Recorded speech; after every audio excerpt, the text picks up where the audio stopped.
ನಾವೆಲ್ಲರೂ ಕೂಡ ಒಗ್ಗಟ್ಟಾಗಿದ್ದೀವಿ. ಪಕ್ಷದಲ್ಲಿ ಹೈಕಮಾಂಡ್ ತೀರ್ಮಾನ ಏನು ಮಾಡುತ್ತೋ ಅದೇ ಫೈನಲ್. ಹೀಗಂತ ಎಂ ಬಿ ಪಾಟೀಲ್ ಅವರು ರಿಯಾಕ್ಷನ್ ಕೊಟ್ಟಿರೋದು.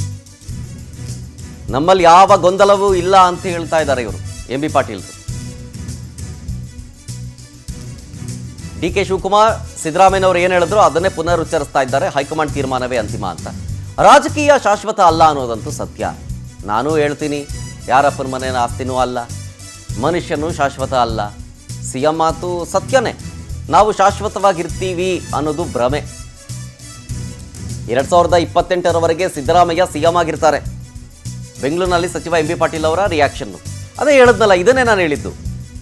2028 ತನಕನೂ ಸಿ ಎಂ ಆಗಿ ಸಿದ್ದರಾಮಯ್ಯನವರೇ ಇರ್ತಾರೆ ಅಂತ ಹೇಳೋದು ಯಾಕೆ? ಜೊತೆಗೆ 30 ತಿಂಗಳು ಆಗ್ಬೋದು, ಅದರೊಳಗಡೆನೂ ಬೇಕಾದರೂ ಇಳಿಬೋದು ಅಂತ ಹೇಳೋದು ಯಾಕೆ? ರಾಜ್ಯದ ಜನ ಅಧಿಕಾರಕ್ಕೆ ಕೊಟ್ಟಿರೋದು ಕಾಂಗ್ರೆಸ್ಸನ್ನು 5 ವರ್ಷಕ್ಕೆ. ಸಿ ಎಂ ಆಗಿರೋದು ನಾರ್ಮಲ್ ಆಗಿ ಜನರಲ್ ನಾಲೆಡ್ಜ್ ಎಲ್ರಿಗೂ ಕೇಳಿದ್ರು ಏನು, ಸಿ ಎಂ ಎಷ್ಟು ವರ್ಷ ಇರ್ತಾರೆ, ಸರ್ಕಾರ 5 ವರ್ಷ ಇರುತ್ತೆ ಅಂದಮೇಲೆ ಸಿ ಎಂ ಕೂಡ 5 ವರ್ಷ ಇರ್ತಾರೆ ಅಂತ. ಈಗ ಮಾತುಕತೆನೇ ಆಗಿಲ್ಲ ಅಂತ ಒಳಗೊಳಗೆ ಮಾಧ್ಯಮದ ಮುಂದೆ ಬಂದು ಸ್ಟೇಟ್ಮೆಂಟ್ ಕೊಡೋರು, ಮಾತುಕತೆ ಆಗಿಲ್ಲ ಅಂದಮೇಲೆ ಈ ಕಂಟಿನ್ಯೂ ಮಾಡೋದಾಗಲಿ ಅಥವಾ ಬ್ರೇಕ್ ಡೌನ್ ಮಾಡೋದಾಗಲಿ ಪ್ರಶ್ನೆನೇ ಬರೋದಿಲ್ಲ.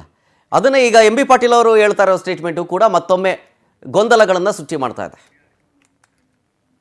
ದಿವಸ ಹೈಕಮಾಂಡ್ ಇವತ್ತು ಅಂತಿಮ ಕಾಲಕ್ಕೂ ದಿವಸ ಹೈಕಮಾಂಡ್ ಏನು ನಿರ್ಣಯಗಳನ್ನು ಮಾಡ್ತಿರ್ತದೆ, ಅದನ್ನು ಇವತ್ತು ದಿವಸ ಪ್ರತಿಯೊಬ್ಬರು ಕೂಡ ಇವತ್ತು ಒಪ್ಪುವಂಥದ್ದು.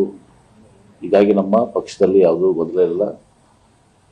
ಇಬ್ಬರು ಬ್ರೇಕ್ಫಾಸ್ಟ್ ಮೀಟಿಂಗ್ ಆಗಿದ್ದಾರೆ ಮತ್ತು ಪತ್ರಿಕಾಗೋಷ್ಠಿ ಏನು ಮಾಡಿದ್ದಾರೆ. ಮತ್ತು ಅದಾದ್ಮೇಲೆ ನನಗೇನು ಪ್ರಶ್ನೆ ಕೇಳ್ತೀನಿ, ಅದು ಯಾವ ಅರ್ಥ? ಅದು ಸತ್ಯ. ಅದು ನಾನು ಹೇಳ್ತೀನಿ, ರಾಜಕೀಯ ಶಾಶ್ವತ ಅಲ್ಲ, ನಮ್ಮನೆ ಆಸ್ತಿನೂ ಅಲ್ಲ ಅದು. ಆ ಮಾತನ್ನು ತಪ್ಪೇನಿಲ್ಲ. ಅದರ ಅರ್ಥ ಏನು? ರಾಜಕೀಯ